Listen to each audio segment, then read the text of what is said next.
and welcome to our March 11th virtual meeting of the Interagency Council for Ending the Achievement Gap. And we hereby call our meeting to order on time at 1 o'clock. We have a very full agenda, so I'm not going to spend too much time on my opening remarks, but I do want everyone participating to know how much Governor Lamont and I are so thankful for all of the efforts and the work that you all put in to ensure equitable access to education, resources, and opportunities. And closing all of those opportunity gaps is a priority for us. And we know that quality education for our young people is a critical factor in the work that we do everywhere else. So thank you so much for your contributions to this council. And today we are going to focus on behavioral health, which is a subject that touches so many of our state agencies. And we do welcome as a guest agency Department of Developmental Services, represented by Tammy Venegna, the Director of Specialized Services. And we are also welcoming Yale School of Medicine's Dr. Shaikinia Brown. I hope I got your first name right, Dr. Brown, Assistant Professor of Clinical Psychiatry. Dr. Brown will join remarks from the judicial branch. And I thank you both for joining us today's discussion, and we're all looking forward to hearing your comments. So, Kari, please go ahead and call our roll so that we can confirm which of our council members are attending today. Kari. Oops. I think you're on mute, Kari. Okay. Sorry about that. So Connecticut State Colleges and Universities. Hello, Stephen Hegedus, Dean of Education at Southern Connecticut State University, representing Board of Regents. Department of Administrative Services. Good afternoon, Mark Raymond, Chief Information Officer for the state of Connecticut, representing DAS. Department of Children and Families. Good afternoon, everyone. Vanessa Durantis here, along with the other subject matter experts as it relates to education. Thanks. Do we want the others to introduce themselves? We will, in the interest of time, we will when we start talking. Okay. In the presentation. Thank you. Thank you. DECD? I don't think so. Okay. Department of Housing. Good afternoon, Deputy Commissioner Hanks, representing the Department of Housing. Good afternoon, everyone. Department of Public Health. This is Miriam Miller, Special Projects and Policy Manager for the Commissioner, representing the Commissioner of the Department of Public Health. And also is Ann Giannette. I'll be presenting today on school-based health centers. Okay. And Department of Social Services. Good afternoon. This is Astrid Farrenpool, Chief of Staff, representing Commissioner Deidre Gifford this afternoon. Commissioner Gifford is also on the call. Thank you. The Judicial Branch. Hi, good afternoon. Patricia Nunes from the Judicial Branch, representing the Court Support Services Division. Office of Early Childhood. Hi, this is Elena Truworthy, representing the Office of Early Childhood. I'm the Head Start State Collaboration Office Director. Office of Policy and Management. Holly let me know she might be late, so she'll be joining us. And then State Department of Education. Thank you, Kari. Good afternoon, everyone. Charlene Russell Tucker, Commissioner of Education. And I know I have colleagues here as well as Kari on. I think John is on here as well. And did I miss that? Go ahead. Oh, I think I did see Mr. Fresnelli on earlier. We were speaking, so. And did we miss anyone in the roll call for the notes? Okay, and so next slide, the agenda. All right, thank you so much, Kari. And we're now going to take a moment to review the agenda that you see before us. We've just completed the opening remarks and roll call, and I will soon seek acceptance of the minutes as we review our updates from the last meeting. And after the updates, we're going to go right into the behavioral health discussion that's going to be co-facilitated by Department of Children and Families Commissioner Vanessa Durantes and State Department of Education Commissioner Charlene Russell Tucker. During the presentation, we continue to welcome the active engagement from our council members. So if you see something that a point you would like to make, please do interrupt the discussion. Or if you have questions or you have anything relevant that your department is doing, please do feel free to share. After the behavioral health presentation, we're going to discuss next steps, which will include letting you know the remainder of our 2022 meeting schedule. We're going to also review some of the other subjects that we anticipate dealing with in future meetings before we adjourn. So I'll ask right now if anybody has any questions with respect to today's agenda. Any questions? All right, great. So we're going to move on to follow-ups from our last meeting. We last met on December 15th, 2021, when we reviewed chronic absence from school, reading and multilingual learners. And the minutes from our December 15th meeting were circulated to all of our council members in draft for your review. I will report that as of today, we hadn't received any suggested edits to the minutes, but if you have any corrections or suggestions that you want to make at this time, please feel free to let us know. So anybody want to suggest any changes to the minutes? So I'm looking around. I don't see any. So seeing none, are there any objections to accepting the minutes, the draft minutes as final? Any objections? Okay, so seeing no objections, the December 15th minutes are hereby accepted as final. And now, as a follow-up to our last meeting, Dr. Hegedus shared information about programs in the last 5 years related to education and mental health. We circulated this information to the council members with the draft minutes. If you didn't receive this, let us know. And at this time, I'll ask if there are any questions or updates about our December meeting. So seeing none, we'll now move on to today's discussion. And it is my pleasure to turn things over to Commissioner Durantes to kick it off. Thank you so much, Lieutenant Governor. And I can't underscore more the cross-agency and the executive branch and cross-branch collaboration that the Children's Behavioral Health System discussion will entail today and has over the last few months. There's public-private partnerships you'll hear about, and you'll also hear the collaboration will really help at understanding how we connect to ending the achievement gap, because as you indicated, my staff as well as Commissioner Russell Tucker's staff are joined at the hip as it relates to children's behavioral health, as well as our sister state agencies. So we will be going rather quickly through this information because there's a lot to get to. For those of you that may have questions or comments, there will be natural pauses in between each of the sections if there's something that you'd like clarity on or additional information, but without further ado, we will jump right in. You can go to the next slide. Thank you. And Lieutenant Governor also indicated who our guests were here today that will be taking portions of this presentation as we move through the slide deck. They're listed here, and this deck will be provided for you after the council meeting. You can go ahead. So we will begin with an overview of the Children's Behavioral Health system here in Connecticut. Car, you can go ahead.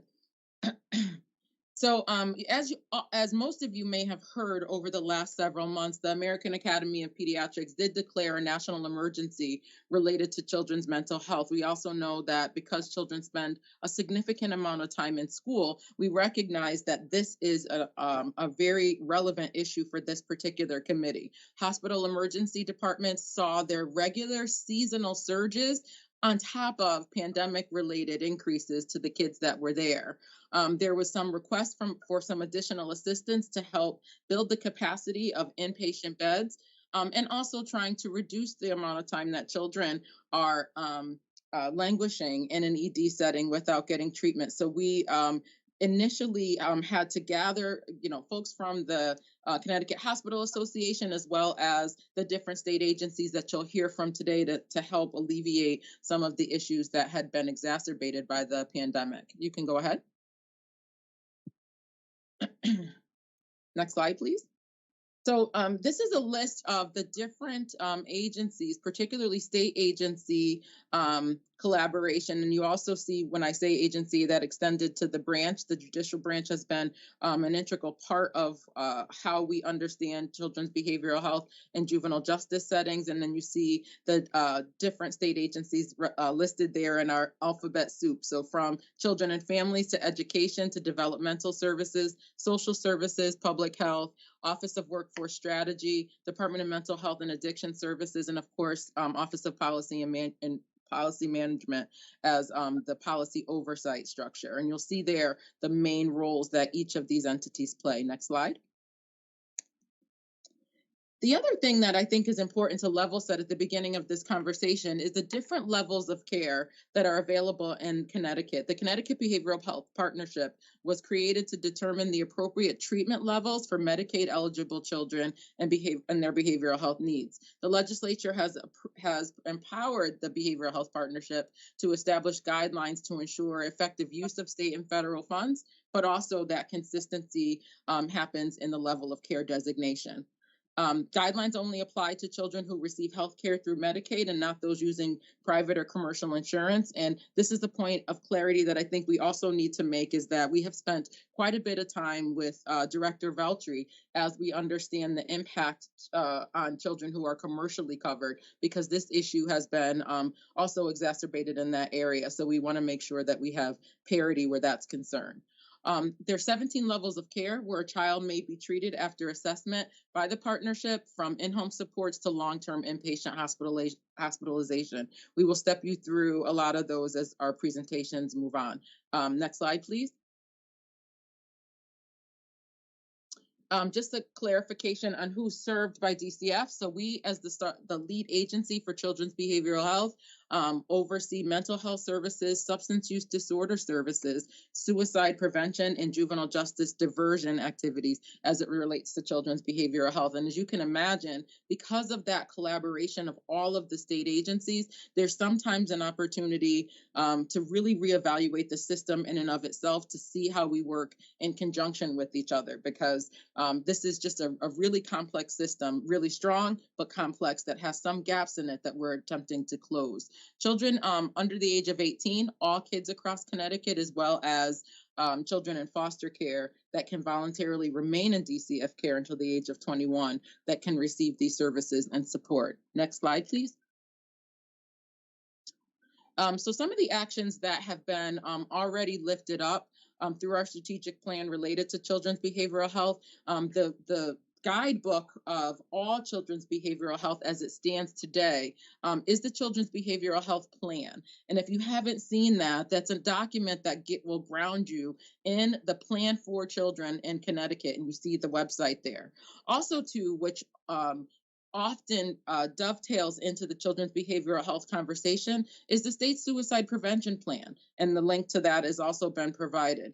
As a result of some of the forums that were held in the off legislative session, there was a growing sentiment of families not knowing or parents not knowing how to get support for their child as they were experiencing a behavioral health crisis. So we stood up a supports and services through RAPCT to help families across Connecticut how to connect to care. And so that website of connectingtocarect.org was stood up in the last few months to give parents an opportunity to know how to access services in their geographic area of Connecticut. Next slide, please.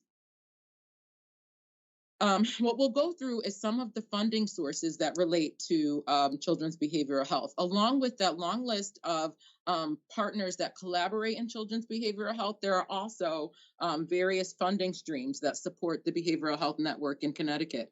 The general fund appropriation in our agency budgets are a funding source. The Community Mental Health Services Block Grant, which comes through DEMIS and also supports many of the services that DCF oversees. We also know that during this time there has been American Rescue Plan Act, or you'll hear commonly referred to as ARPA.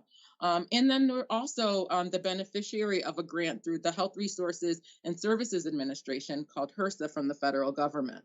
Next.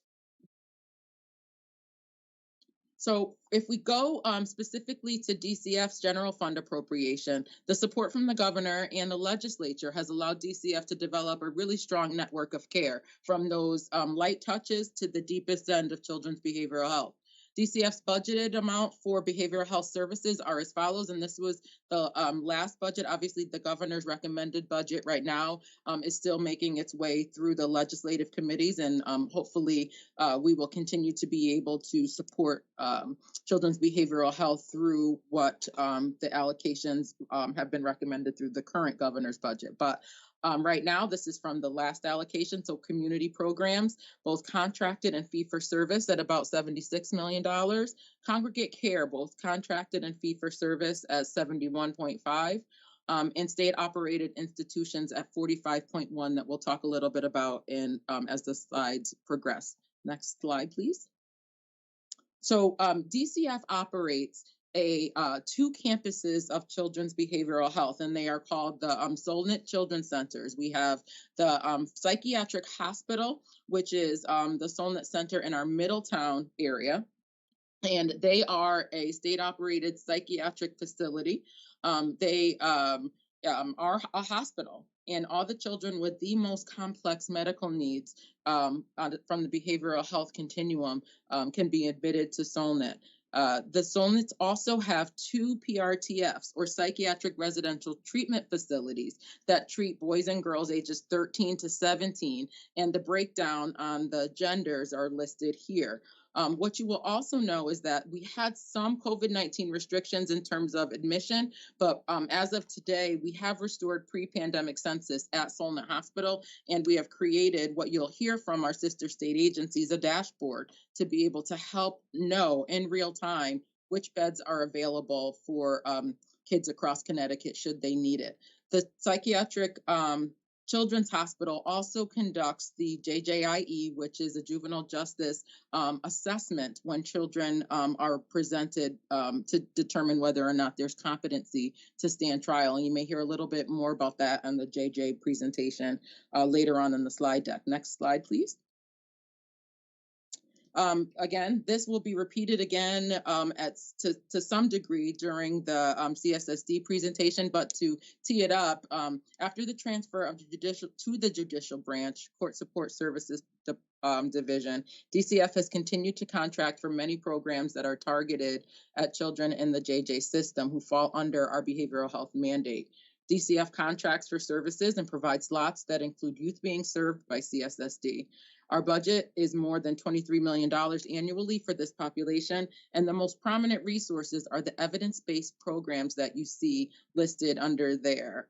The Juvenile Review Board is obviously not an evidence-based program, but it is one of those diversionary groups that really target the ability of adults within communities to help children who are experiencing their first arrest, to try to divert that from continuing to be a pattern. And you'll hear a little bit more about those services through the CSSD portion. Next, please.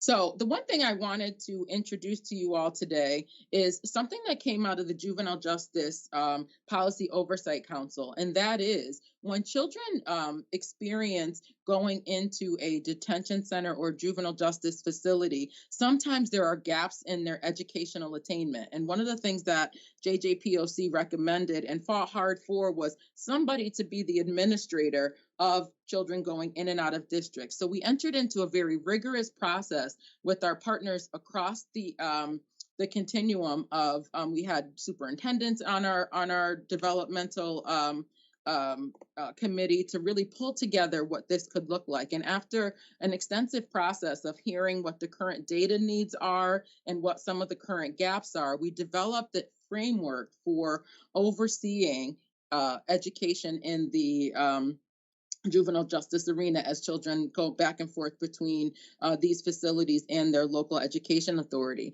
Deputy Commissioner Michael Williams will introduce the man that you see on your screen and any additional comments related to this particular committee that he led to create that framework and structure. Michael? Sure, thanks, Commissioner, and good afternoon. Good afternoon, Lieutenant Governor. The person on the screen, after an extensive search that we put out to lead this effort that the Commissioner just described, is Dr. Glenn Worthy. I've asked him to be a part of today's conversation, and he will unmute both video and audio to say hi, but he's also a part of, this is also going to be a part of the presentation that CSSD will be making later, and we'll talk more about that during that presentation. But for now, Dr. Worthy, if you don't mind saying hi. Greetings, everyone. This is Dr. Worthy. You can see I'm waving now. We can see your chin. You can see, I'm sorry. How's that? That's better. Okay. I'm so honored to be chosen for this position. I feel that our kids who are most vulnerable needs an advocate, and I look forward to being their advocate and ensure they get quality education in the space they're in.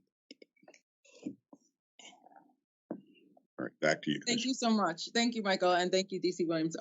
We wanted to make sure that you had a little bit of information about Dr. Worthy. He is coming to us most recently as the principal of Hill House High School in New Haven. And we also recognize that his extensive history with children who are in those vulnerable categories prepares him really well for the task at hand as we develop this academic oversight of children who go in and out of some of the JJ facilities. But in the interest of time, we just wanted you to see his face, wanted you to hear a little bit about who he is and why this will be a significant portion of how we will continue to update this council. Commissioner, can I just stop you right there and just say what a worthy candidate and leader we think he is. So forgive the pun, Doctor, but it's Friday afternoon, and the governor and I are thrilled to have you. So thank you so much. And so moving right along, back to the funding initiatives, the Community Mental Health Block Grant funds things like the mobile crisis hub development and electronic appointment scheduling. You've been hearing a lot about mobile crisis on the child side as well as the adult side. This is very specific to when families have emergency needs. There are clinicians that are embedded in communities to be able to go out and address those needs from emergency mobile psych. There's also the development of the regional suicide advisory boards. There is a new initiative under the label of Urban Trauma Performance Improvement Centers that gives technical assistance to providers who understand racial trauma and urban trauma experienced by some of our kids in some of our larger cities and urban settings. It's a model that is starting to really gain a lot of traction, and we are really excited to see how we build out our community capacity to be able to understand this component of children's behavioral health. There's a promotion of the class standards that you've heard, which are nationally, culturally, linguistically appropriate services for our provider agencies to really understand the expectation for racially just health equity plans from our community providers. There is the Children's Behavioral Health Plan System Improvement from a data collection standpoint, and then first episode psychosis learning community, and the funding amounts for all of these are listed here. Next slide. Continuing on with our community mental health block grant funded initiatives, you see Gizmo there. He has been developed as part of our ability to talk with kids about their mental health and give parents a resource to be able to understand children's behavioral health through a kid-friendly mascot, if you will. There's child and family improvement projects that empower children with mental health issues who are identified through social determinants of health. There's a system collaboration through student mental health projects, the child mental health plan through the promotion of Gizmo that I just introduced, and the workforce development focus on increasing competencies and development for special populations, like intellectual disabilities that you'll hear from our DDS partners. Eating disorders is one of those subcategories of affinity groups that we know really struggled a bit during the pandemic. So there's a carve out there. And also problem sexual behavior is listed as another category. Next slide, please. Some of the Emergency Rescue Fund Act or ARPA funded initiatives were the transition care management teams or care coordination teams that we worked in conjunction with our partners at Department of Social Services that really will help kids with the throughputs of the different levels of care here in Connecticut. And again, enhancements to our 24/7 mobile crisis services. Next slide.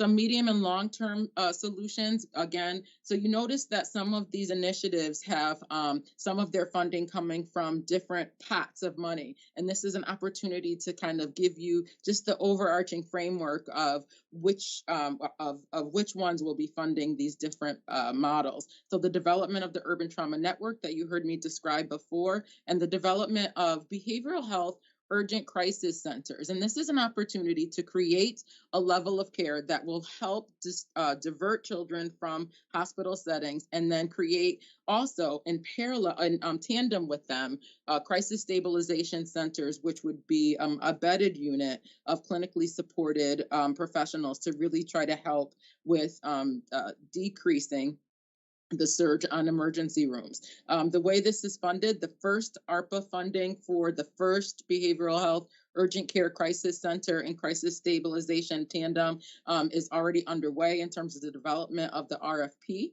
And then there is a proposed in DCF's budget that is currently pending with the governor's recommended budget, 3 additional tandems of these crisis centers and crisis stabilization centers. You'll hear a little bit more about that as this goes on.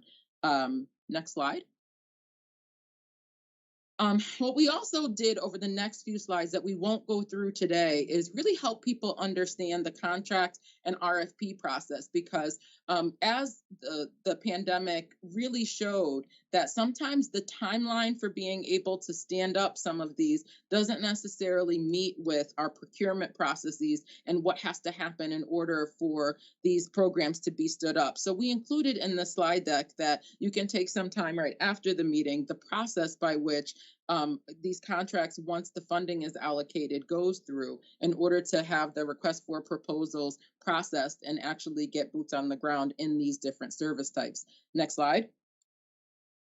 We included what parts of the process and how long they take and what happens during those times. And just to reiterate that we spend a lot of time making sure that we stick to those time frames, but it can feel like, you're treading through quicksand sometimes, because you want to make sure that the procurement process is followed to a T so it can pass muster. But all of those different steps along the way are necessary to ensure that we have crossed all our I's and dotted our T's. Next slide.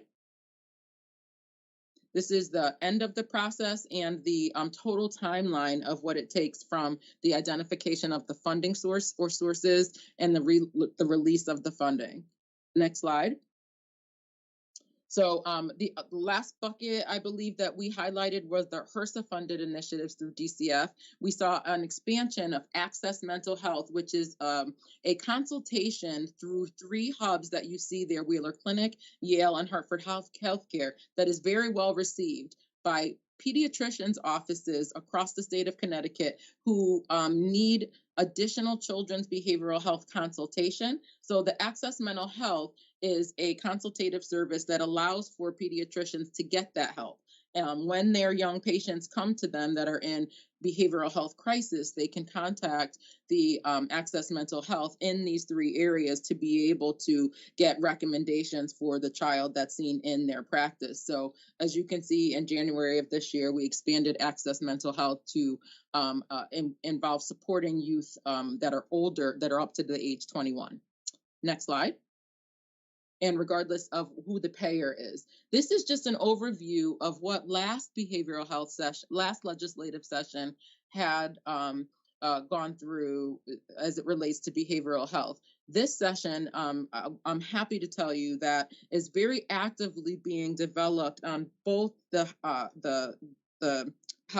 sorry, trying to go so fast, I'm getting ahead of myself. Both the House and the Senate in Connecticut are really working on Senate bills and HR and House bills that support children's behavioral health. These are the ones from last year. Right now, last week or 2 weeks ago, we had about 265 people signed up to the public hearing as it relates to children's behavioral health. So as you can tell from the amount of information that we just went through in the DCF portion of things, why there are so many moving parts as it relates to children's behavioral health, and why through the legislative process there are lots of different committees that have a stake in all of this. So at this time, we will move from the DCF portion into the State Department of Ed, but I wanted to pause just for a minute because I know that was a lot to digest. If there are any specific questions related to the DCF portion of the children's behavioral health initiatives that are underway.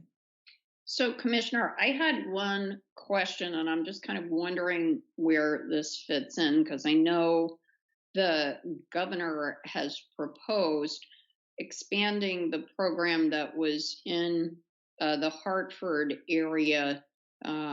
When gun violence occurs, there are counselors that go immediately to speak with the family of the victim and make sure that the violence doesn't spread.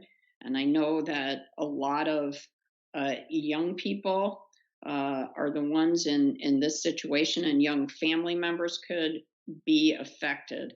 So I was just curious whether if I missed it or this is something that was in your presentation, because I feel like it is part of it.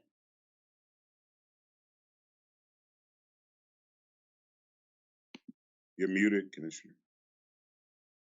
I see Dr. Gifford's hand is up, and she may be able to speak more specifically to this, but it also gives us an opportunity to say that many municipalities also had funding sources as it relates to children's behavioral health. So along with all of those categories that we just stepped through with funding from the state and federal government, municipalities also were the recipients of some of that. And I believe that what you're describing, Lieutenant Governor, is one of those. But Dr. Gifford, can you offer a little bit more?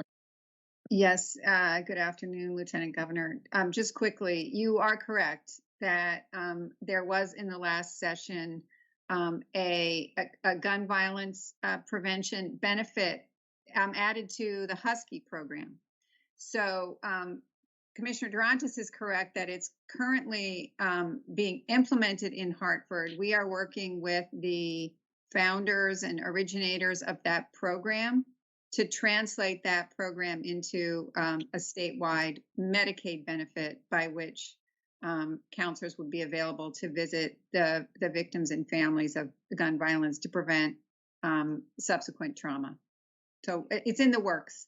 Okay, and the other thing that, and I was wondering about this, and Commissioner, you touched upon this, but when we were looking at the funding sources, you were showing some ARPA funds that go into your budget, but can you be a little more specific about what municipalities can use ARPA funding for when it concerns mental health, because as you know, as everybody on this meeting knows, legislators from every kind of community in the state are concerned about mental health. So I'm wondering sort of how much money municipalities are getting to address this on their own.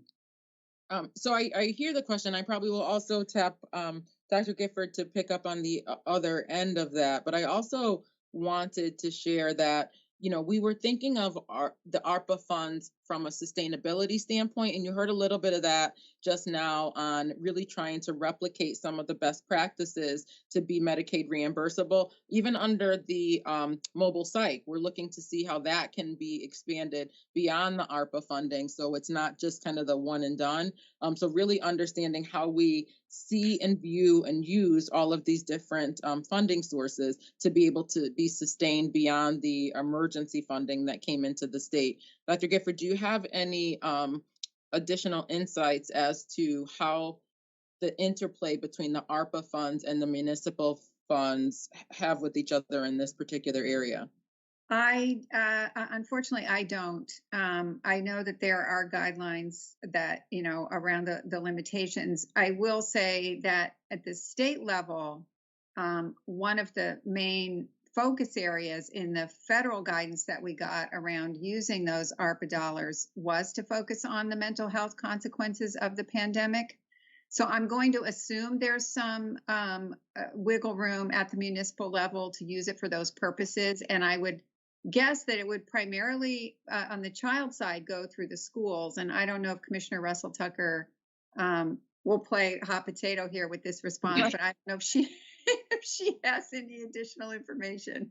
I was actually going to do the handoff of the baton to my colleague, Commissioner Russell Tucker, to take us through the next portion and also comment on what some of the local ARPA dollars were as it relates to SDE. That was a perfect segue. Excellent. Good job passing it off there, Commissioner. Perfect. And more than happy to jump into this.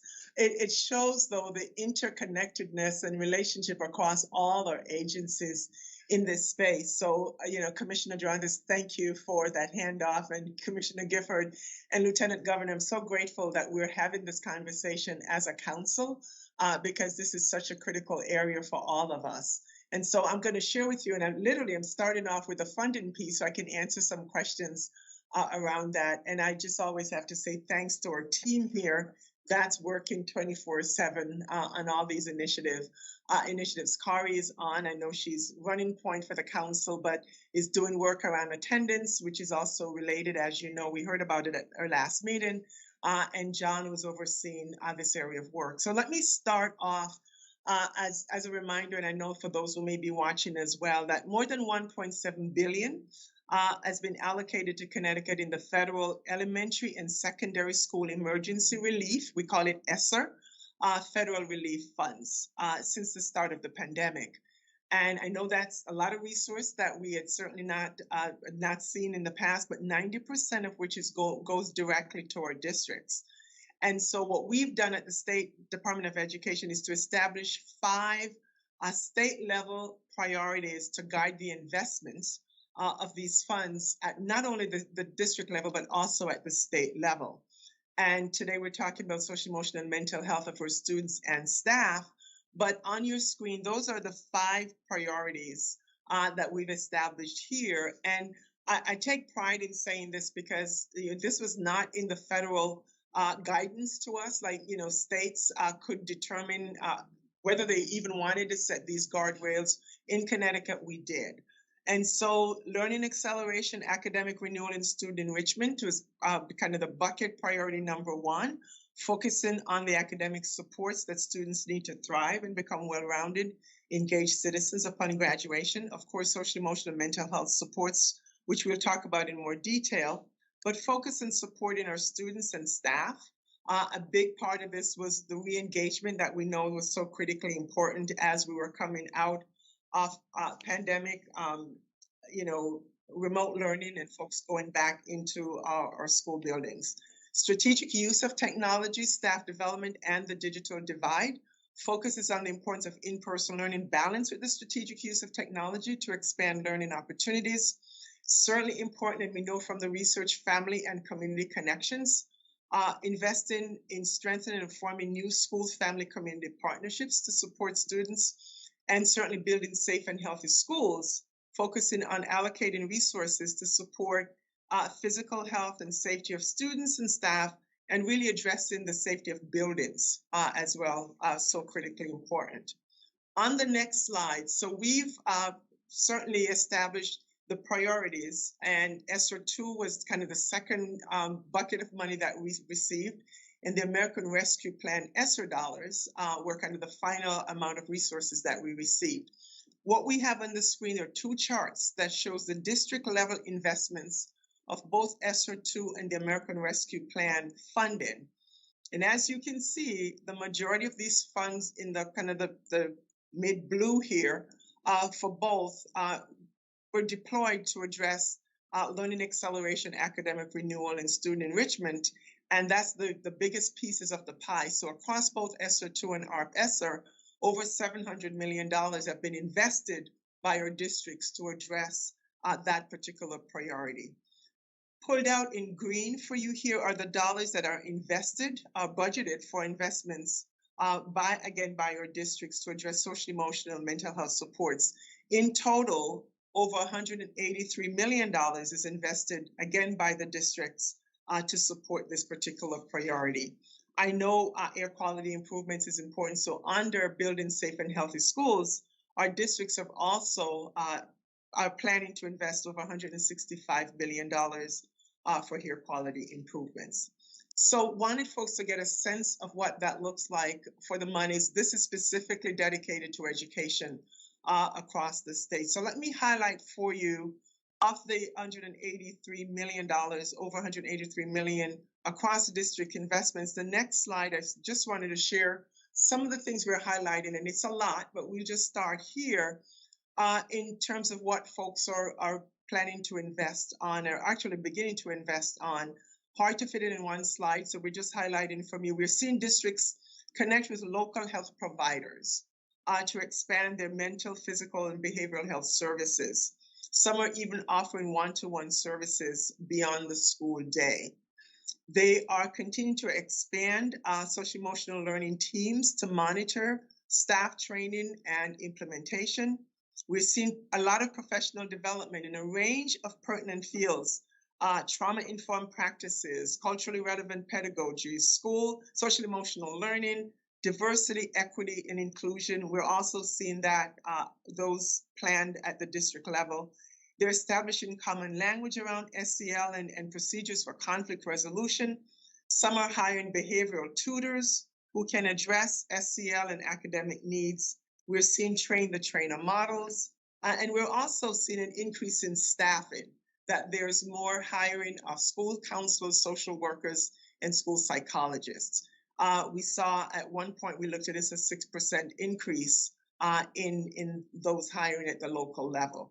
And so those are, before I jump more, maybe I'll just pause there to see if that answers some of the questions that were asked about funding and investment at the local level, because that truly is very important.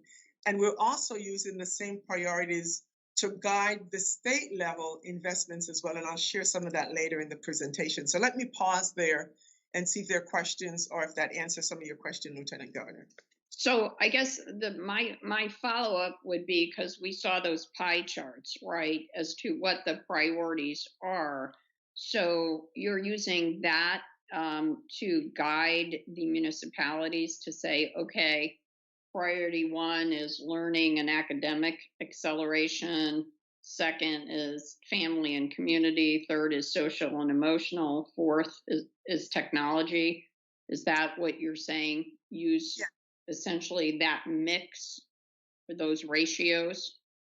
Yeah, that's exactly right. So what we did, so each district, they had to do a detailed plan, an application that was submitted to the agency. And we're basically saying, these are the investment priorities that you should do an assessment. What do you currently have? What are your needs? What are other resources that you currently have? Because This, the ESSER funding here is on top of additional funds, state and federal funds that districts have. So it was about how do we take this, look at what we currently have in place, what are current plans in place, and how can this be added to those investments? So they had to really take thoughtful, deliberative process to then develop their own plans that they submitted for approval to the State Department of Education. Gotcha. All right, any other questions on funding? Not seeing anything. All right, so what are some current initiatives for investments? These are state level. I talked a little bit about what we're seeing locally, but how is the department looking at spending resources? Again, the ESSER funding plus also additional. And I'll start off with in 2018, again with DCF partnership that we applied for a Project Aware grant, Advancing Wellness and Resilience in Education is the acronym there. This grant uses a trauma-informed multi-tier system of supports approach, addressing mental health and preventing violence among school-age youth. The main goals are to increase awareness of mental health issues, train educators and other youth serving adults to detect and respond to mental health issues, and to connect youth and family to appropriate services. And so we've received this funding back in 2018. It's still ongoing, and we're really learning from that. It's deployed in 3 districts, Middletown, Naugatuck, and Windham, and it's providing training and services to over 650 school staff and more than 1,200 students. So we're actually learning from that. You know what happens sometimes? We get a lot of federal grants and then they go away. But it is how do we learn from this and scale what we're learning there, even as we're looking to invest the new resources that we've received. So that's one program that I wanted to highlight. The other is, we've talked about it here before, the Learner Engagement and Attendance Program, LEAP. Thankfully, I think Holly is on, that we were able to receive funding through the governor's office and through OPM for this particular project. And we spoke in detail about that last week. And it's now in the governor's budget for additional funding so we can expand this program that allows home visitors and folks to really be on the ground, door knocking if necessary, to find out and reconnect with students. As we've talked about at our last meeting, attendance is really critical area that we're working on. We're also working on issues around school discipline, tiered supports for school discipline. We've established the Connecticut School Discipline Collaborative, which is establishing a multi-tier support system to address disproportionality around school discipline. And so another key area that we've been working on, different levels of support and interventions based on the tier that districts are in addressing this issue. We also did a scan and a focus group around behavioral health to get a sense of what the landscape was like in school districts. That is also now informing further work that we're doing, and we'll share that in a little while. And also, really important, that last summer that we actually, over the pandemic, that we've really established a variety of webinars for educators, students, and even for families, addressing issues of how to address their own social emotional needs, mental health supports, and how to support our families. And we've had virtual house calls with medical professionals to answer family questions about safety or returning to schools, and continue to provide that level of support for them. On the next slide, other initiatives. Again, so we've done a social emotional landscape scan, I guess getting a sense, again, locally of what is available. And then we also are releasing, we did use our resources to pay for and to support a strength-based assessment system. The DESA, which I'll have John just speak to a bit, he's overseeing that work. Just to share a little bit more about that, John, that everyone can get a good sense of where we are with that initiative. Thanks, Commissioner. And the explanation of the DESA as an acronym is important here because it is a strength-based system. This is not a mental health screener for schools. This is a tool that teachers use to assess where their students are with regard to their own self-reliance, with regard to their own self-control, looking at their emotional intelligence and building on areas that they can improve upon interaction with their peers, improve upon interaction with their teachers, and engaging their own emotional well-being to be able to improve. So we've got 62 districts on board now. In our second phase, we've over 50,000 students have participated in that, and we're about to launch with phase 3 in April. Thank you, Commissioner. Thanks, John. And we also have a learning hub, a social emotional hub we have here that's providing on-demand resources to inform, educate, and develop compassionate learning spaces. And this, it is really available not only for school districts, but also for family and also for students as well. We're giving students a voice for change. You know, we've deployed first of its kind and what I call nation leading initiative, really giving students a voice as to how some of these funds should be invested.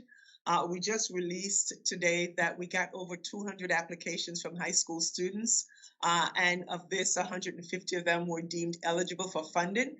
Now they go and take their initiatives back to school and campaign on all these initiatives so that they can emerge, which is the recommended one for funding from each school. So we're really excited about that initiative as well, and certainly working with our educators in terms of making sure that we are addressing diversifying our workforce. And school-based diversion initiative, John, I'll tee you up again. Here's also another collaboration with our sister agency and external partners. John? Thank you, Commissioner. Yep, school-based diversion initiative has been in place for several years. The program targets the districts with the highest arrest rates. Again, doing a lot of work in mental health preparation for teachers, understanding, doing trauma training for teachers. And my favorite statistic with regard to the school-based diversion initiative is that initially there's a 45% reduction in school-based arrests, and an over 90% increase in referrals to mobile crisis services. So this is transitioning and moving people away from dialing 911 and instead calling 211. And then over time, we see the calls to 211 go down because districts are building capacity to manage their student and staff behaviorally in their program. So it's an amazing program, and it's ongoing again with our partners at DCF. Thank you, John. And on the next slide, which is our last slide, just some future investments that we really wanted to talk about. You've heard me talk about the big audacious goal to make sure that we create scalable and sustainable systems of coordinated care in all of our schools. And John, we just launched our first part of this, achieving the big audacious goal. If you can just tell folks what that's all about as well. Thank you, Commissioner. We've identified 6 districts. They're demographically represented across the state, small rural districts, medium-sized urban type districts, even a charter school is in there. And we're working with partners to look at what capacities they have that we learned from the behavioral health landscape scan, and they're going to work with them to do a more robust needs assessment, determine what their needs are, and then help them to create those opportunities. And to Commissioner Durante's discussion around this, we're looking at what are the needs of each individual district based on what they are. Do they need in-house support? Do they need help in connecting with community-based providers? What are the needs in their communities? And again, just like Project Aware, we're hoping to scale this up over the next couple of years to be able to take what we've learned and expand it into other districts across the state. And the Project Aware learnings is informing what we've developed here as we look to build and scale this effort forward.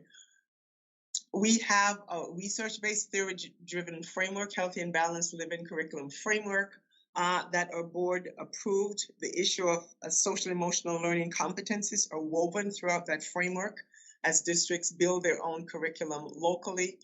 We're also looking to support our youth in the criminal justice system. So I know we will continue to have those conversations a cross-state agency with some of the resources that we have here as well. I spoke just earlier about our school discipline and the fact that we're working with districts. We're tiering our levels of support based on disproportionality, based on the data that we have available to us. And we've also released a comprehensive school counseling framework that our board approved as well. Talk about early intervention model for school counselors. Just this past week, we've met with the organizations that support our school counselors or school social workers or school psychologists, really having that conversation with them, or school nurses, as to how we can, as an agency and statewide, support their efforts locally as well. So it's all hands on deck, which is really important. And I really will also finally just share that we're investing a lot of resources and using the federal resources to support the work that we're doing in the state. It's also critical for us to know what works. So how do we evaluate and know how to continue to innovate and inform the efforts that we're doing? We're really pleased to report that just a couple of days ago, I think the Edunomics lab out of the university in DC acknowledged and recognized Connecticut as one of the states to watch as to how we're investing our resources, the federal resources that we have, evaluating. So we formed the COVID Research Collaborative here in Connecticut. Again, first of its kind, and I think that's why we got really recognition for that, where we have our state universities working together, researchers that can really tell us how we're doing with our investments. They've already evaluated the summer enrichment grants, as we've talked about at our last meeting, and they're on up right now to evaluate our LEAP program and also remote learning. And so we're really thrilled to be able to have that as a part of the work that we're doing, so we know what works as we continue to invest the resources available to us. So with that, open to answer any additional questions before we transition to our next organization.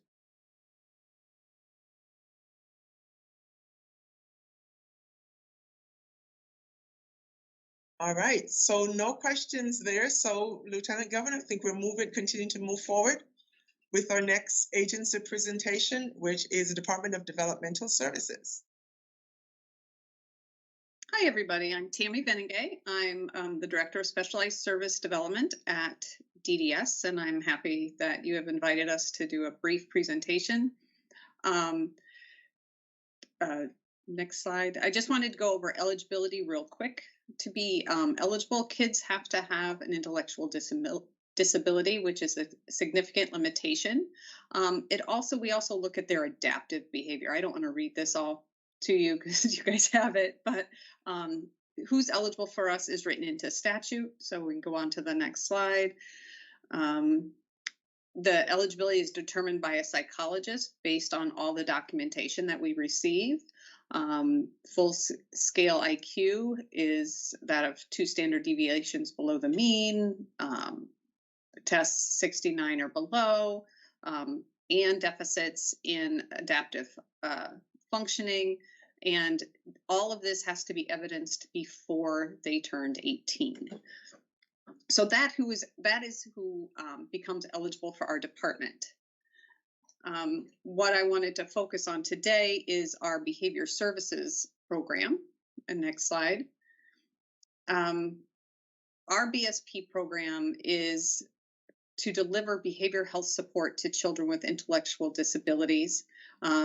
Again, they have to be found eligible for the program through a psychologist. They have already had to be eligible for DDS. They have to have an emotional or behavioral mood disorder and be between the ages of 8 and 18. If the child has autism, we do direct them to go to the Beacon Health Autism Division for state plan services to ensure that we're partnering with that agency as a very good partner and work together with them. And if the child is presenting with mental health issues, we do also direct them to voluntary care management, which their focus is more mental health over behavioral health. Next slide. When they're in our BSP program, we make sure they have a behavior plan. It is focusing on in-home supports. So it's supports in the family home where we're teaching the family, we're partnering with the family on teaching them intervention techniques to hopefully decrease behaviors, but also increase goals and skills of the child. We do this all out of school hours, so after school and weekends. There has been exceptions infrequently for out-of-home placement when in-home supports do not work. Right now, we have an initiative to start some BSP respite centers. DDS does run respite centers, but our children in BSP often do not have access to them because they have an annual budget. And our respite centers are for those who have no residential funding. The other thing we're trying to start is a children's step up, step down unit for children who are at risk of hospitalization or who are ready to leave hospitalization but not yet ready to go home. So that RFP is currently posted. And together we work with many partners because our population compared to the state is very small. So we have to make sure that we're working jointly with DCF and DEMIS, State Department of Ed, and all those other agencies out there to make sure our kids have access to all those programs that are available to them in the state. Next slide. No, that's not me.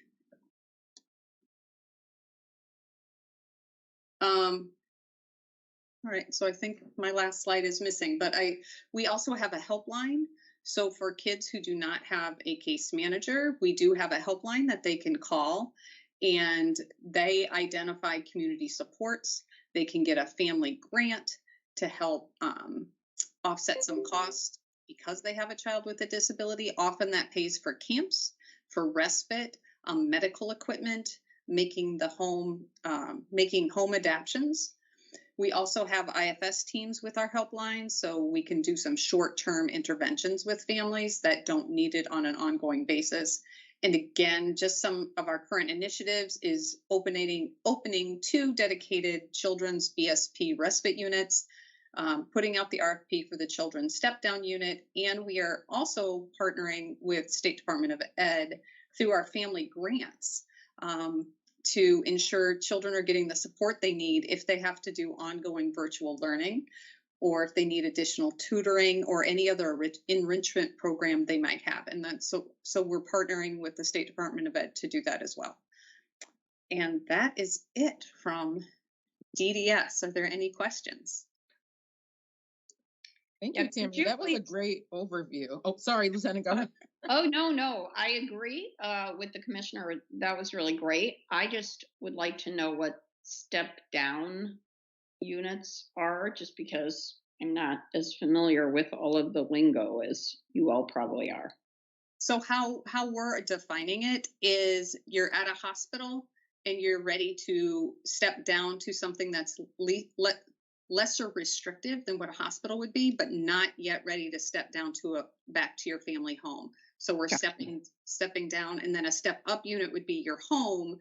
You're not really getting accepted for hospital level of care, but we need something in between. So it's either you're stepping down or you're stepping up to get that middle level of support for stabilization and programming to be able to return to your family home in a more stable manner. Gotcha. Lieutenant Governor, I think there's also a slide in the next section that talks about the relationship of the different levels of care that will complement with what Tammy just said nicely. Great. All righty. Does anyone else have any questions for our DDS subject matter experts as we shift to Department of Social Services? All right, I don't see any questions. So thank you very much, Tammy, and our partners at DDS. And now we will shift to the Department of Social Services. Commissioner Gifford, who will be presenting? Is that Astrid? Because I saw her earlier, or is that you? It's It's me. I want to thank Astrid for being my very able representative on this council. Bill Halsey was on the agenda, but I'm actually doing the presentation. So DSS is well represented this afternoon. Thanks for inviting us, and we're happy to be here to talk about the role of Husky and DSS in children's behavioral health. This first slide really talks about the DSS programs writ large that help support children and families outside of the healthcare system. So we have obviously food assistance. And Lieutenant Governor, speaking of acronyms and lingo, this is a very acronym-heavy slide. So I'll try to say it in English, but food assistance, low-income heating assistance, cash assistance, the Women and Infants and Children program housed at DPH, which we work with closely, health insurance for low-income families through Access Health Connecticut. We work very closely with SDE on our Supplemental Nutrition Assistance Program and all of the assistance that's come through the pandemic. And we continue to work with SDE on so-called pandemic EBT, which is providing additional benefits, housing, and then a number of early childhood initiatives. And I just wanted to say, with respect to this children's behavioral health crisis that Commissioner Durantis referred to, I think that one thing that troubles me is the question of whether we are putting programs in place to address the root causes of the mental health crisis. And I know that all of the commissioners are thinking along those lines. And I'm often asking Beth, as the early childhood expert, Commissioner Bai, what is behind this? And obviously it's multifactorial, and there's the pandemic, but this preceded the pandemic in a lot of ways. So I think one of the things that we feel as the single state Medicaid agency, we feel is important for us to do is make sure that we're designing programs that get at the root causes of behavioral health challenges for children, and that we invest in early childhood and in the overall well-being of children and families to the extent that we can in Medicaid. And one of the things that, most people who know me a little bit professionally know that I'm just a huge fan of Medicaid. And one of the reasons is its real flexibility in covering a wide variety of services and supports for children and families. We can move to the next slide. But before the pandemic began, I think one of the first meetings I ever had with Commissioner Russell Tucker was about how Medicaid could potentially support her big audacious goal of having behavioral health supports in every single building and having them be widely available. And I think that this is a tool that we can continue to build on after the ARPA dollars run out. And so I think one of the things we all have to be thinking about, and I know everyone is how do we sustain these services after ARPA those funds are gone? And what is the system that's in place to fund them? And that's really where Husky comes in. Next slide. So we have been working hand in glove with our fellow state agencies, OEC, DDS, DCF, SDE, OHS, DPH. We meet on a regular basis and to work across this continuum, and it has to do with getting at some of the root causes, as well as making sure we have sustainable funding sources for some of these programs going forward. So you see, it's not an accident that when we put together this continuum, we started with pregnancy and maternity care.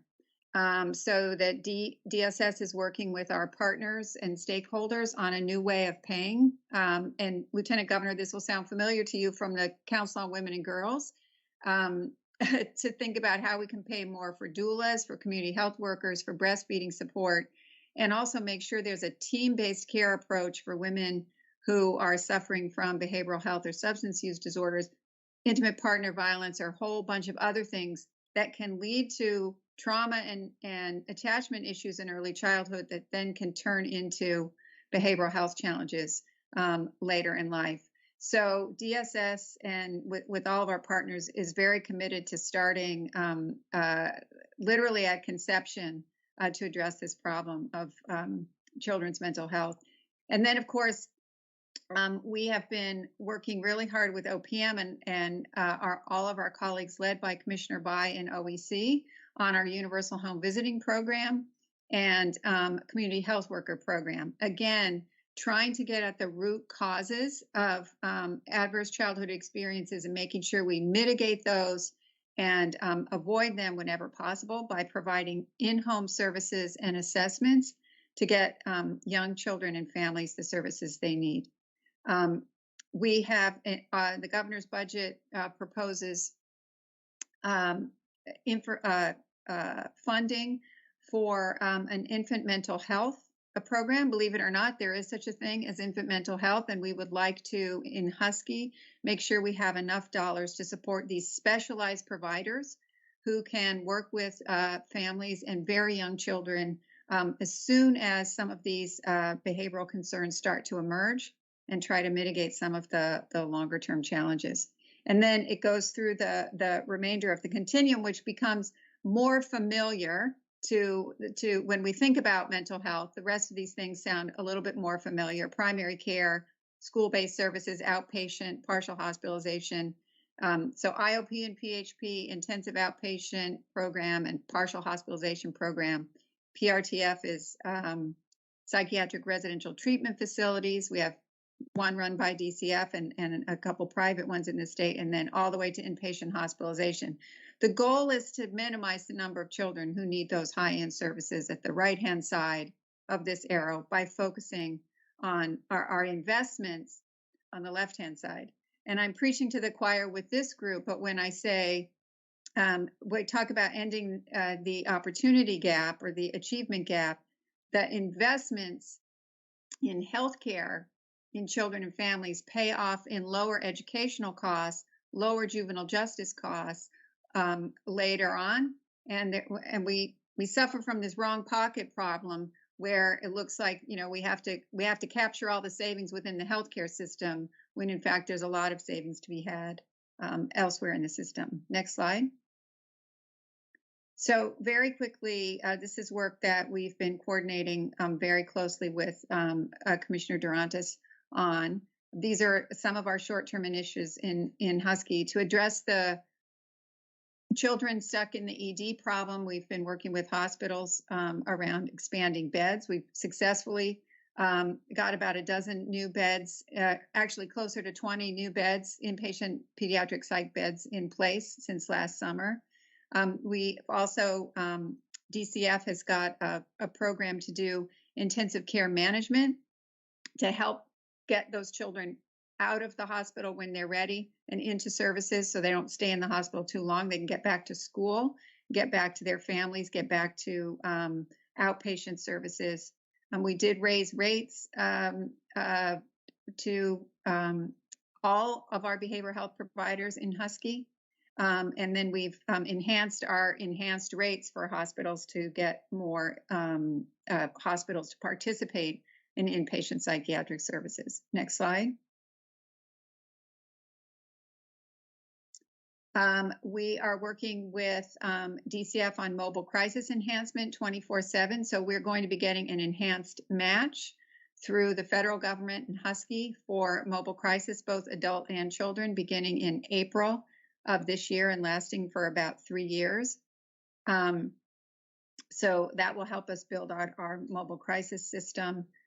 We're also working on some alternative payment models so that we can focus on measuring quality and paying based on quality and value in our outpatient mental health. That's something that we're beginning to work on with DMIS and DCF. I mentioned home visiting and infant and early childhood mental health, and then working with SDE on how we can, through Husky, better support school-based mental health. I think one of our big challenges with school-based health centers is the different ways of paying for them. We have some grants that come through DPH, general fund allocations. We have some services that could be paid for through Husky, and we have federally qualified health centers that have on-site clinics and do billing. And then we have, I'm sure, funding through SDE. And all of those different funding sources, and actually for all the programs we're talking about, all of those different funding sources make it all the more challenging to develop and sustain a comprehensive system. And I think that's the work that we all as commissioners have been so focused on, but that really needs to continue after these ARPA dollars are fully expended. So I'll stop there, and I could talk all day about Medicaid, but I won't.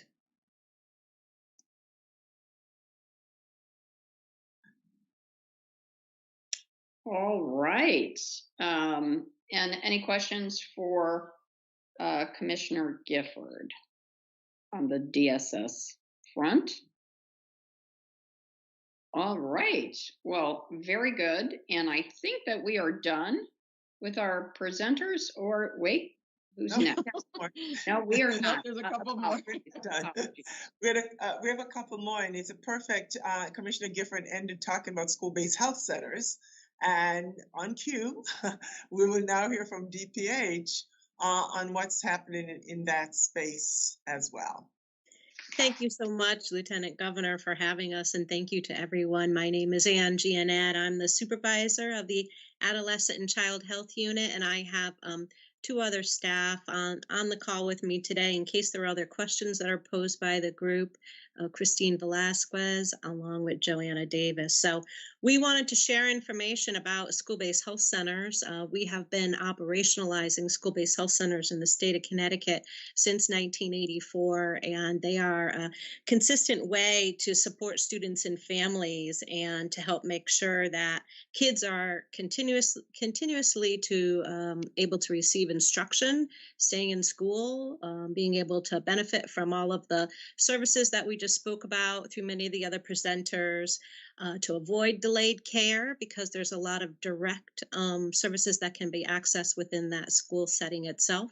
There's obviously other services that are accessed outside it, and to really help reduce unnecessary ED access in the case of some families. So I'd like to move it to the next slide, please. A little bit about school-based health center backgrounds. I know our presentation today, next slide please, is going to be about behavioral health, but we wanted to talk about what school-based health centers are in general. They are both a freestanding medical clinic located within or on the grounds of a school.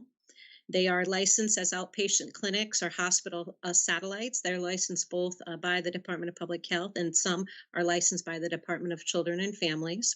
They're available and open to anyone who is in that school setting, regardless of the ability to pay. There'll be a slide later on to talk about number of children who have private, public, and other insurance access or none that we identify at that student-client relationship at the time. There's the opportunity to work collaboratively within the schools with parents and the community.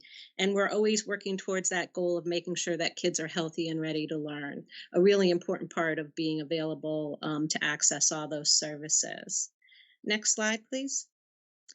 So this part of an infographic was taken from the School-Based Health Alliance, which is a national organization that helps school-based health centers in general across the country work on quality initiative goals, expansion, making sure that there's standards in place. And this highlights, I think, some of the benefits that we were talking about in regards to making sure that children have access to health services, and that with that, we are hoping to increase attendance rates with people being in school versus being outside of the school setting.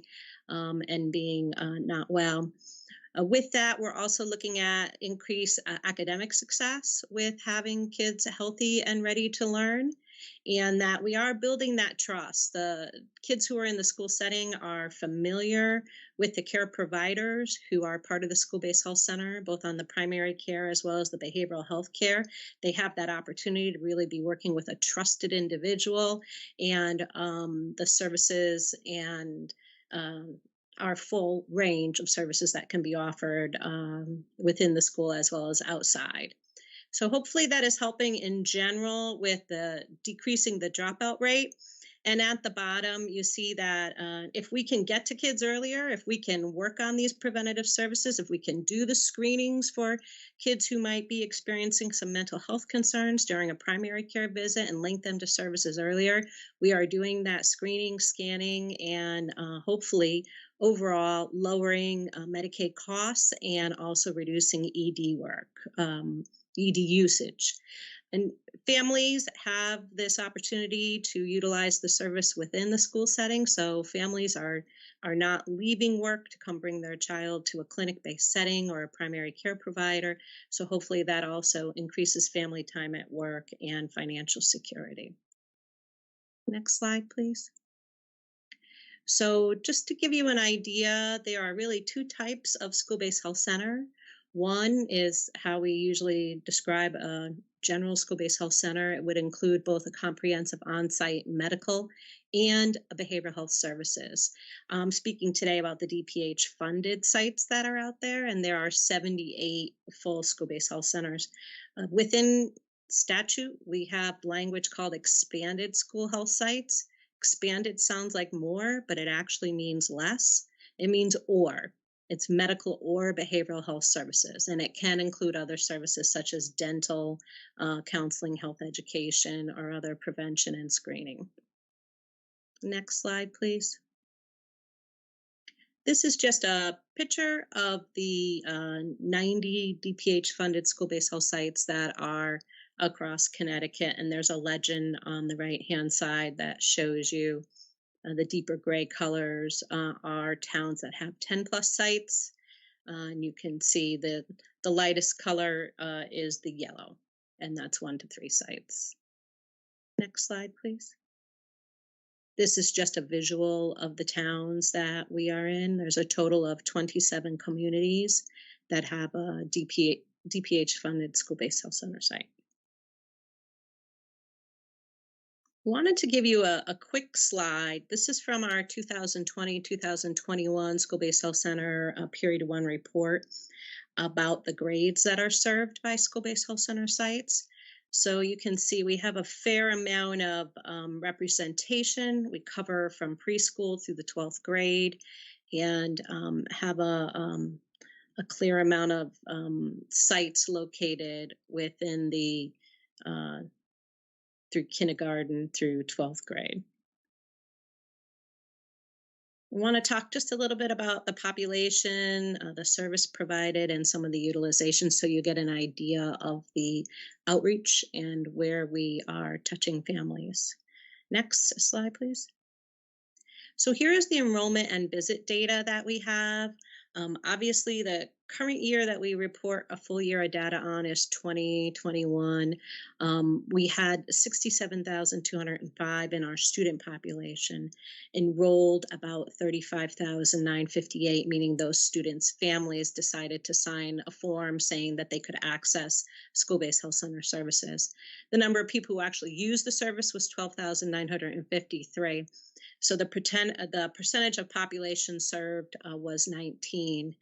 It was certainly the year that many, I wouldn't say most, but many schools were closed for at least a portion of the time that the COVID pandemic was upon us.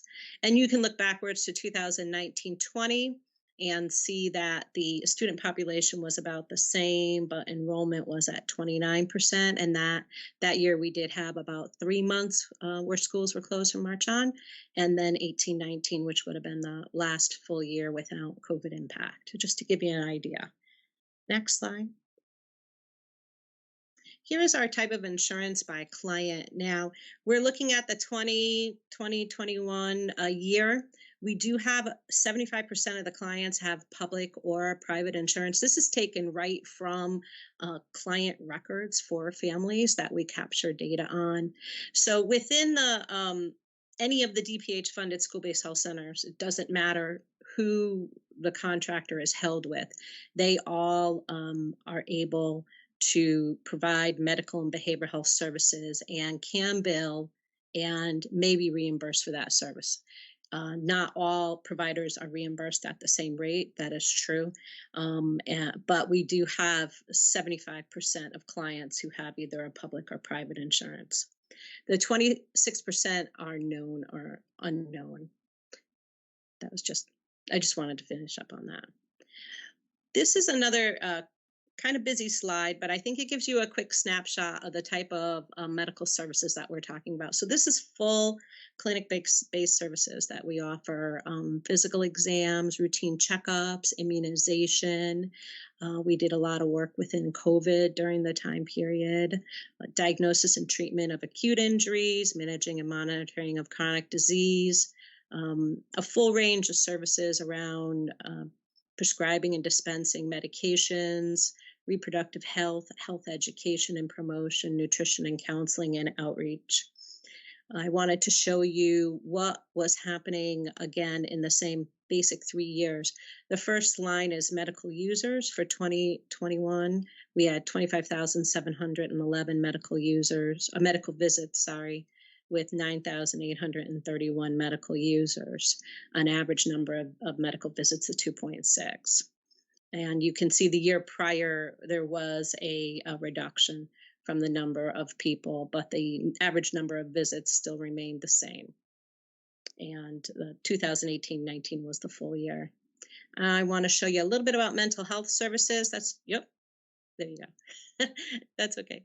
Underneath the mental health services, this is a full array of services and screenings that are available. We do individual, family, and group counseling, crisis intervention, and education.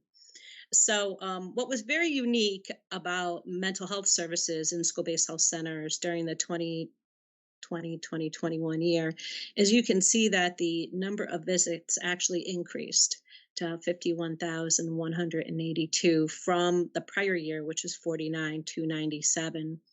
What is a part of that is we had over 19,000 telehealth visits. So telehealth was really a very fascinating and important tool to be used within school-based health centers to address the rising mental health needs of children and adolescents. We had about the same amount of mental health users, 4,515, and the average number of visits, 11.3. And I made the comparison already to the year before 1920, and you can see our full year, 2018-19, there were more visits at 60,697, and 4,589 mental health users. Next slide, please. Just wanted to let you know that we also do dental visits, oral health screenings, restorative care, sealants, prophylaxis. 2020, 2021, obviously dental health services during a pandemic, it was not able to maintain. Telehealth does not work for this in this population as far as direct services. So there was a reduction across the board. I'll let you guys keep that data and look at later. I just wanted to speak to a current project that we have going on right now. It was mentioned during the other presentations, and Public Act 2135, Access to Healthcare in Response to COVID. But DPH was asked to go ahead and pull together a work group of several individuals who are on this call right now, along with community providers and 9 of our different legislators, to take a look at where we might be able to develop school-based health centers in the coming year or years. We took a look at geographic regions where school-based health centers may be needed. We utilize the Centers for Disease Control and Prevention Social Vulnerability Index, which pulls together about 14 different categories of data around need. It's the same type of data tool that's used when we're looking to put resources out into the community for COVID or other emergency services. We also utilize the health professional shortages area. That's a national data tool as well that looks at where there's shortages both in primary care and mental behavioral health services, and identified those. We were very happy to take this listing, and this report is beyond what the Department of Public Health licensed school-based health centers offer.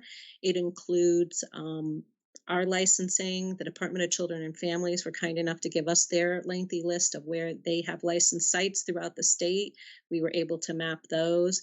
We were able to put in where community health centers have sites located, and we used School-Based Health Alliance national tool on mapping to really identify where there were sites.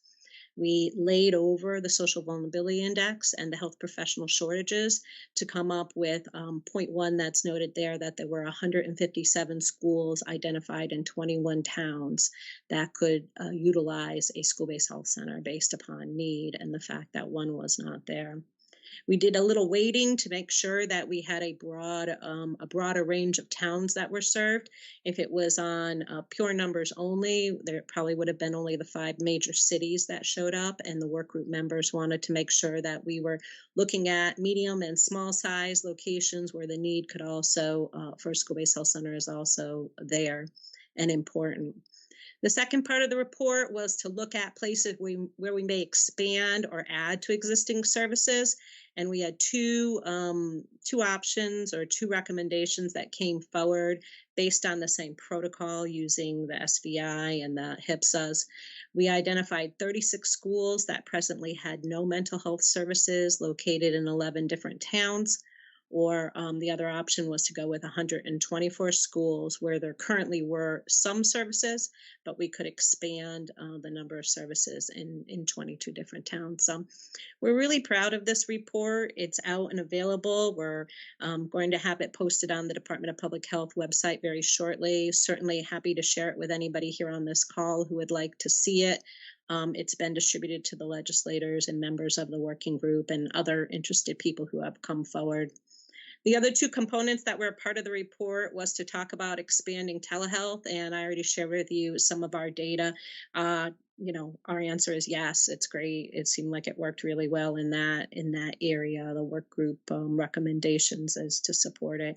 And the second is around insurance reimbursement. It was a very interesting, in-depth conversation to talk about all the different ways organizations can access insurance reimbursement, and it is very deep. It certainly can continue in the evaluation piece and what can be shared, but there are other groups that are also working on telehealth within children's behavioral health and insurance reimbursement. And we hope that this report is helpful to the legislators and helpful to all state agencies. We welcome you all to take a look at it and to access it, and any other follow-up questions that you may have about it. I think that's, if you press it one more time, we have happy children, and look at that, very happy.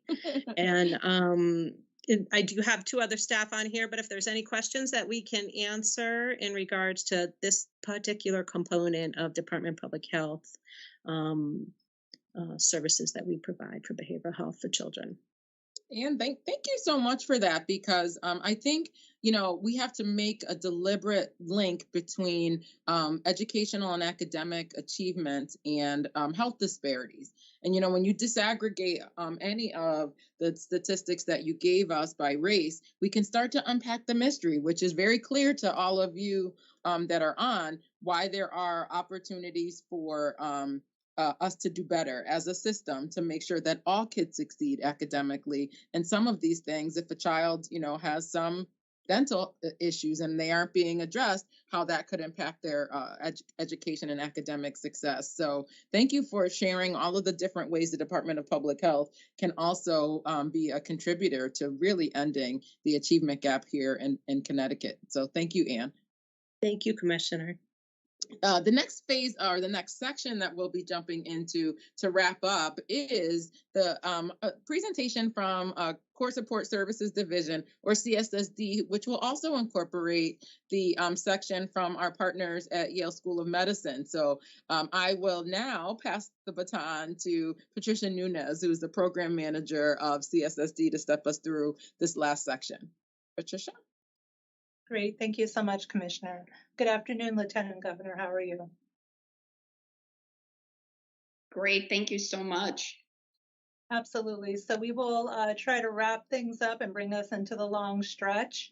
I've been amazed and very blessed to have heard everyone's presentation this afternoon. I think it makes it very clear that it does take, the village of Connecticut, and that each agency, does play a role and have a piece in the successful outcomes of our children.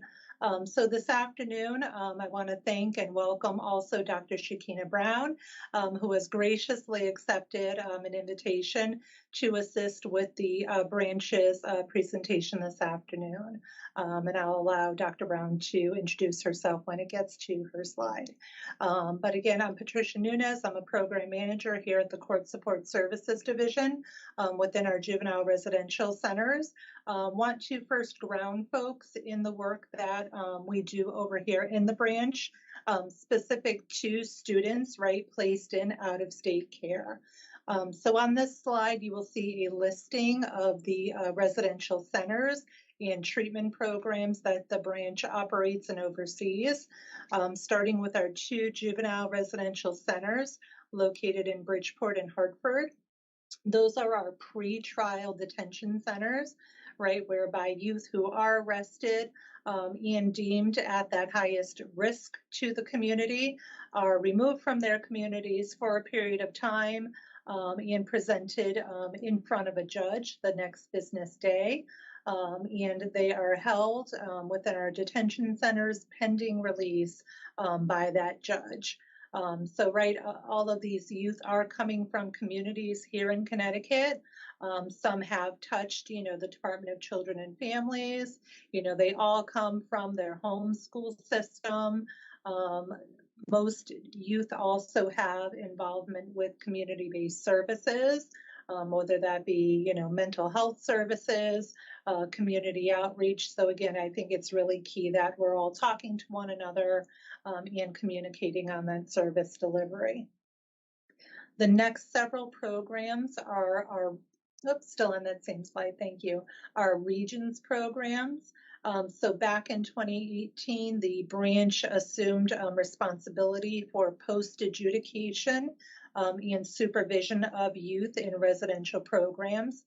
So our regions were created. There are 3 secure treatment programs, 1 limited secure program, and then 3 staff secure programs. The branch contracts for the majority of those residential treatment programs that are scattered throughout the state here. Lastly, we oversee 4 community residential programs, and those are for youth who are on some sort of probation supervision, who for whatever reason need to come out of their communities for a short period of time, get some intensive supervision and clinical work completed in residential, and then wrapped around with supports back in their home communities. Next slide, please.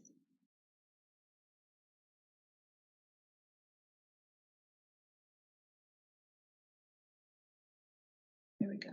And then just a thumbnail kind of overview of our educational profile of students that we're seeing in our state detention centers and regions programs, right? So lots and lots of suspensions. Over half of our youth report, or we have records that they have been suspended in the past from their home schools. A good portion of youth also with an expulsion that may have been related, to that arrest and why they're being brought into our facilities. We have at least a quarter, and we believe this is probably some underreporting as well, right? Students with special education needs, whether those be, medical, healthcare, behavioral health. Youth are over age and under credit, right? So youth we see coming into our care, are on the higher end of adolescence, right? Maybe 16, 17-year-olds, should be, just in that, long stretch of getting their diploma, but are very much under credit. We see that less than 5. Oh, I'm sorry. I was just saying, I look at the slide and I see arguments for why we need early childhood education, why we need, intensive reading recovery if necessary. because if you looked at a profile of people who are in the correction system, it would include a lot of this stuff. And Yes, I would add too, absolutely. Lieutenant Governor, that's the reason why I think the JJPOC thought it was important to kind of build this framework around what we hired Dr. Worthy to start to unpack. So yeah, I think this is very telling. Thanks so much, Patricia. Thanks. I know you have a couple of more. Yes, absolutely. Right. So kids are coming to us, right, with lots of baggage, so to speak, lots of unsuccess in their school environments. Youth we see, bouncing around, whether it be from different school systems because parents have had to move, may have been removed at various points in times, and placed in psychiatric, facilities and whatnot. So again, all along their trajectory, they're getting, bounce back and not achieving where they should be. And we usually see that youth are typically performing 2 to 3 levels below their stated grade. So again, a very, brief overview of, the branch's responsibilities and, what we're seeing from students. I'm now going to turn things over to Dr. Shakina Brown, who heads up and is the program director for our Juvenile Justice Mental Health Program that has been in existence for over 20 years here with the branch. Dr. Brown? Thank you so much, Patricia. So yes, I am Shakina Brown. I am the program director for Yale Behavioral Health. So that is an agency under the umbrella of the university's Department of Psychiatry, and we are responsible for providing mental health services at the juvenile detention centers and at some of the community programs that Patricia did mention. So just to start us off, we've all kind of really shared the same sentiments about how important mental health is to children's success, not just in overall life, but specifically in this discussion school. As we know, research does show that students who do receive social and emotional and mental and behavioral health support do tend to perform better. So we see that the school climate, classroom behavior, their engagement in learning, and even just their sense of connectedness tends to improve overall. According to the U.S. Department of Health and Human Services, we know that 1 in 5 children and adolescents do experience mental health problems during their school years. So some examples of this are going to be traumatic stress, anxiety, family problems that they might be experiencing in the community, depression, learning disabilities, and substance use. There are other mental health problems that we are actually really paying attention to as well, such as self-injurious behaviors and suicide, as that is on the rise, particularly among youth. So personally, I'm very grateful for committees and task force like these that have prioritized behavioral health in school-age youth and addressing a lot of the disparities in access to care. I know some folks did speak a little bit about the school to prison pipeline, so just those zero tolerance discipline policies that were initially developed to prevent a lot of the negative behaviors that were occurring in school. But a lot of this was leading to a lot of suspension and expulsion for minor infractions. And instead of really addressing some of those bad behaviors and improving educational outcomes, we saw how these policies created a pipeline where students were being removed from school and then often ending up in our juvenile justice systems. So another area, as we've gone throughout the discussion today, that I'm happy to hear and really have read up on, and I think we've seen in our system as well, that there are those diversion initiatives that are really trying to address not having school be a primary referral source to mental health and juvenile justice systems. It's sort of like an analogous to like the early 90s when there were all of these legislative initiatives to have a zero tolerance crime policy that ended up putting a huge number of people, mainly people of color, in our corrections system for sort of like minor nonviolent drug-related offenses. And, this is the kid equivalent of that, right? So I think, unfortunately, we figured it out a little late, but we figured it out, and better to address that, because then we have such an opportunity to try to help support a successful young person that becomes a successful adult and a productive adult. Absolutely. These diversion efforts are just paramount to what it is that we're trying to do when it comes to supporting our youth, and not allowing them to graduate into adult systems, because you're absolutely right. That's what the research is showing, that a lot of these issues do start with lack of prevention and intervention earlier on. So as we know, 65 to 70% of youth in juvenile detention do have diagnosable behavioral health conditions. Amongst these that are most popular are anxiety disorders, substance use, conduct disorders, which include oppositional defiance disorder and ADHD. While these numbers are high, it is suggested that rates may be even higher due to underreporting of symptoms and impairment, which tends to be common, especially in regard to disruptive behaviors, because they tend to be seen a little more as a behavioral issue rather than one that can be related to mental health as well. Underreporting of symptoms is also common due to cultural differences and perceived stigma.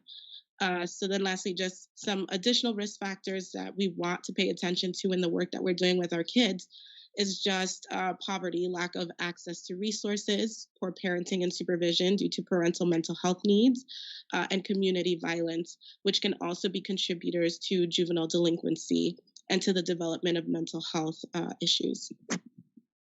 Next slide, please. So in terms of how we address these need areas, we are focusing on a few things. So starting with teaching and utilizing clinical interventions that can be applied in classroom settings. So one of our primary treatment models that a lot of our staff are being trained in currently is DBT, Dialectical Behavior Therapy, which does focus on developing healthy ways of coping with stress, regulating emotions, and improving relationships with others. So all critical skills that are needed throughout child and adolescent development. Many of the emotional regulation and distress tolerance skills can support with managing those challenging emotions and behaviors in order to improve the learning experience. So we definitely want to make sure that we are functioning collaboratively. Staff education is also very important in that we want all individuals who are working with the youth to understand their struggles and why it is that we might be putting certain clinical interventions in place. So it does also provide a teaching opportunity where staff, specifically frontline staff, also get to learn the skills that the kids are working on with us, and they can coach them in the moment as needed. So when they are in the classrooms with the youth, it really does increase the likelihood that staff will be well versed in what's going on and how it is that they can support the students and promote the learning that's going on in the classroom. So we have partnered with CSSD to provide quarterly trainings for all new staff, which does give an overview of mental health within our programs, as well as weekly reviews to discuss emotional behavioral needs. It is important that all disciplines function collaboratively, as I've mentioned, in meeting our kids' needs. Weekly meetings do include a representative from education who will provide an update on how the youth is performing academically and any concerns that might be impacting their learning. Some of the more common struggles that we encounter with some of our kids is school aversion. I mean, as Patricia has mentioned, these are a lot of the kids who have not been successful in school in the community and then are coming into this very structured environment where we're telling them school is important, you have to attend. So we are seeing a lot of those behaviors as well. So it could be just behavioral issues that we're seeing with the kids where they're just not wanting to stay in the classroom at all, or just displaying behaviors around not wanting to complete work. And I think it's important for all of us to kind of take a step back and try to understand where that's coming from. Many times it is due to untreated symptoms of a mental health diagnosis. It could be cognitive limitations, which really makes it challenging for a student to feel motivated to stay in a classroom and complete their work. So at that point, our clinical staff will continue to work with education and come up with clinical strategies that might be helpful. And in those weekly reviews, it also gives an opportunity for the educators to let us know if those interventions and strategies that we've supported with putting in place were effective or if it's something that needs to be revised. Next slide, please. Oh, there you go, sorry. So these points are consistent with our wraparound framework where we assess all levels of needs and strengths for students and families. It is important that we do partner with our families just to gather a holistic understanding of barriers to academic success in the community. So for example, outside of the biological, social, emotional factors, there are times when we have kids that come into our system and perform well while they're in our care. And usually what that is for us is an indication that there are stressors in the community that might be interfering with their ability to perform at their potential. So we have heard different things, and we are working with the families to try to understand what that's about. Some of it might be just community violence. Some of our kids are just afraid to go to school because of what's going on out there. Poor parenting skills or supervision, language barriers for our parents that are not English speaking and are struggling to really understand the expectations or responsibilities around education and their own child, and just lack of awareness of resources that can support with getting the kids back and forth to school safely, as well as engaged in pro-social activities. So to support with this, we have utilized a number of resources such as educational advocates who have been tremendously helpful in supporting the students and their families, not just while they're with us, but as they transition to schooling in the community. More specific to our regions or our longer term treatment program, and depending on the needs of the youth, we will typically invite those educational advocates to come in and participate in the meetings early on. We want them to know where the kids are at right now and what it is that we are trying to achieve with them as they transition. We've also partnered with educational and vocational programs throughout the state to ensure that all supports are in place prior to community re-entry. We know that students who return to the community after having served time in a secure setting do have higher rates of dropout, tend to struggle with maintaining employment as adults, and often end up in the adult system. So it's important that effective education and transition planning is occurring when assisting with community reintegration. Next slide, please. And just a quick vignette to kind of bring us full circle and provide an example of some of the things that we are doing. So we have John here, who is one of our kids who was coming kind of in and out of detention. We just seen him a few times. The last time he was with us, he was in the Regions program. 17-year-old male who had come from just really inconsistent stability at home. Both parents had been incarcerated at different points in his life. He was living with his grandmother, had experienced tons of trauma, which included community violence and some of that complex trauma that I really like to speak to our staff about when we're doing that training, which would include poor attachment between himself and his mother. A lot of his issues did start very, very early on. So at age 3, mom did note that he was having very, very challenging episodes with temper tantrums, not able to just regulate himself, which you would imagine was extremely stressful to mom as a young mother at the time. Throughout his schooling, he had been suspended several times, and high school had been suspended about 25 times. Around the age, around 10th grade is when they decided to decide if he needed special education services, which eventually it was decided that he was not eligible. He was transferred to a therapeutic school just because his home school felt that they were not able to manage him, where he was frequently truant, was performing poorly behaviorally and academically. And eventually there was an incident in school which involved an assault, and then he was arrested and brought to detention. Next slide, thank you.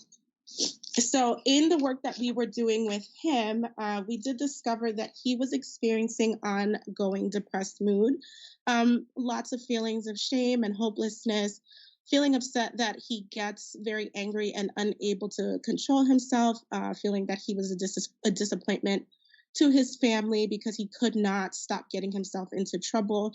And a lot of this, as we see with our boys who have depressive mood, was masked by anger. So all throughout his schooling, all throughout his life, he was seen as this very aggressive, violent youth. But what was underneath all of that was just this deep depression that he was experiencing. With that information, we were able to just implement some coping strategies that would be helpful for him to use just to support with that self-regulation. So helping him identify these emotions. One, that anger is a normal emotion to experience, but what it is that we do with it is what will matter. And he did a fantastic job at doing that. We partnered with our psychiatrist who put him on a medication regimen that just really aided him in being successful and being able to utilize his skills much more rapidly. We worked with his mother just to understand what's going on in the community, how it is that we can be more supportive to you, and what resources we can put in place for her. We discussed what is he interested in. We found out that he is the oldest and wanted to graduate high school, was not interested in getting a GED because his high school diploma would make him feel very proud, and thought that that would make his mom feel very proud of him as well. So we did collaborate with the educators, not just in our program, but also in the community, where he was able to participate in credit recovery programs, and also partnered with a college prep program where they would support him as he's working through high school, but also introduce him to some of those college courses. So he did get connected to a school counselor. And then just making sure that we're communicating with community providers, right? We know that this is a kid with a history of depression. We want to make sure that he's getting the services that he needs, that he continues to take his medications so that he can continue to be successful. So just being strategic and very meaningful in our discharge planning was important in making sure that he was being released with all of that in place. So all of that to say, our hope is just to continue to utilize this holistic and wraparound approach in ensuring that students in our care are connected to behavioral and educational resources that will help them be successful in the future. Dr. Brown, thank you so much. I love ending this on a very happy and positive and productive note. So everything that everyone is doing is going to get us there. Thank you for your time. And Lieutenant Governor and the council, that ends our presentation on children's behavioral health. As you can see, it's multifaceted. It's a lot for us to dig into. There are many, many, many things that the state agencies, all three branches, and our private partners are doing to really address this issue as it relates to academic success of our kids. You know, I was thinking as Dr. Brown was stepping through that example, if John's name was Jose, are there other issues that a Hispanic child would need as she stepped through the different strategies to really help? If John's race was an African American or a Caribbean American child, are there different strategies that we have to employ? So, you know, as we think through all of the ways to end the achievement gap here in Connecticut, particularly in the behavioral health front, there's a lot for us to really start to dissect, and hopefully some of the initiatives that you all heard today will move us in that direction to achieving exactly what this council was developed for. So thank you, Lieutenant Governor, for the last word. And can I just jump in? Please do. Because Dr. Brown, I think, you know, listening to you and just the information you share, it is our why we continue to work as hard as we do together across state agencies to make sure that we can indeed get to the point where we look at the root causes. So we're not continuing to keep that pipeline going. So thank you for that. And again, Lieutenant Governor, thank you. And for my colleagues here and for everyone, that we have our why to continue to do the work we do. There's so much that we could say about just what we just heard and actually reinforce the direction that we're moving in. But again, thank you all very much. Lieutenant Governor, now we're giving you the last word. Well, thank you, Commissioners Russell Tucker and Durantis, for facilitating such an important conversation. And thank you to everybody who contributed to it. And feel free to follow up if you want to add anything. we are now going to just talk about next steps. So you see on the screen the dates for the rest of our quarterly meetings. So we will reconvene on June 7th, September 16th, and December 13th. For our June 7th meeting, the Office of Policy and Management and Department of Administrative Services are going to facilitate a discussion on closing the digital divide and the use of technology in teaching and learning. By Friday, May 6th, please let Holly Williams and Doug Casey know if there's anything that you would like to contribute to this subject, and they will coordinate on having you present if you would like. And the topics that we're looking at for future meetings include progress of the DCF Education Unit that will be providing administrative oversight for education for our youth in out-of-home residential care, the Fatherhood Initiative, EBT, and the EdSite data portal. And we're going to keep discussion facilitators posted on timing. But for everyone else, let us know if you have an interest in presenting on these or any other subjects that you think would be helpful for our council.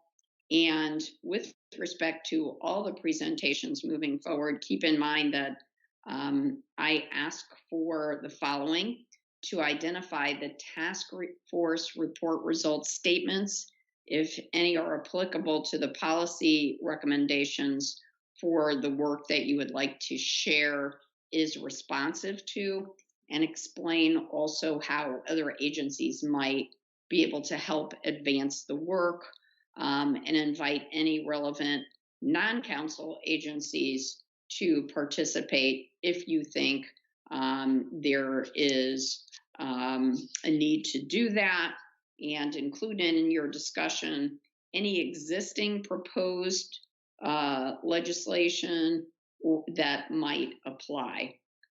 As an additional general reminder for all our council members, please keep in mind that it's helpful if you're proactive to reach out to our office when there are program updates and measure progress for any of the work that we've discussed already, so that we can include them in our results statements and policy recommendations, because as you know, the legislature has required that we do regular reports. So we'd love to include any good results and good news.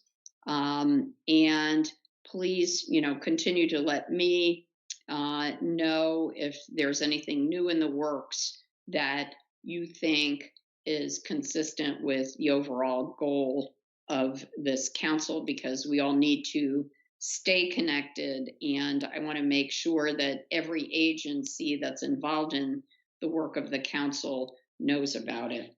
And finally, even if you're not presenting for a meeting, if you are aware of any proposed legislation relevant to our work, please make sure to bring it to our attention, because we really want to keep legislators engaged on what we are doing and the potential impact of their efforts on our work. So with that, we're going to ask if there are any questions or comments before we close up our meeting. Nope. Well, anybody?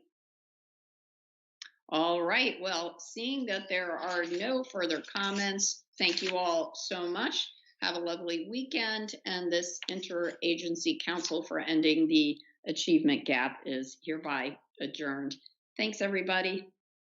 Thank you. Thank you. And thank you, Kari. That was wonderful pulling all that together. That was a lot. Yes.